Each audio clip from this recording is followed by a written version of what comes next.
Movie 14 June release అయింది. విజయ్ సేతుపతి నటించిన 50th movie మహారాజా. ఇక క్యారెక్టర్ విషయానికి వస్తే అది మెయిన్ క్యారెక్టరా, విలన్ క్యారెక్టరా, లేక క్యారెక్టర్ ఆర్టిస్టా, ఇవేవి ఆలోచించకుండా బరిలోకి దిగిపోవటం విజయ్ సేతుపతి ప్రత్యేకత. మూవీ విషయానికి వస్తే విజయ్ సేతుపతి మహారాజా ఈయన ఒక బార్బర్. ఈయన ప్రమాదవశాత్తు భార్యను కోల్పోతాడు. ఇక ఉన్న ఒక్కగానొక్క కూతురు పేరు జ్యోతి. ఆమెతో కలిసి సిటీకి దూరంగా ఒక ఇంట్లో ఉంటాడు.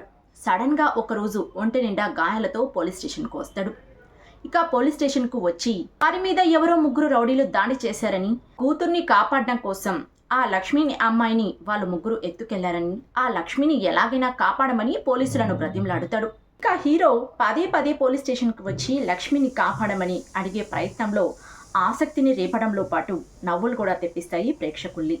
ఇక అసలు హీరోకి ఏమైంది, భార్య ఎలా చనిపోయింది, వాళ్ళ ముగ్గురి మీద దాడి చేసిన వారు ఎవరు, అసలు వారి మీద దాడి చేయాల్సిన అవసరం ఎవరికుంది, ఆయన తిరిగి రివెంజ్ ఎలా ప్లాన్ చేస్తాడో మూవీ చూసి తెలుసుకోవాలి. ఇక మూవీ విషయానికి వస్తే యాక్షన్ థ్రిల్లర్ మూవీ అని చెప్పవచ్చు. ఇక స్టోరీలో అన్ని ఎపిసోడ్లు సంబంధం లేకుండా ఉన్నా ఇక విరామం టైంకి అన్ని ఎపిసోడ్లు ఏదో లింక్ ఉన్నట్టుగా చూపిస్తారు డైరెక్టర్ గారు. ఫైనల్ గా మూవీ రివెంజ్ యాక్షన్ లా మొదలై ఊహకందని ట్విస్ట్లతో ముగుస్తుంది మూవీ.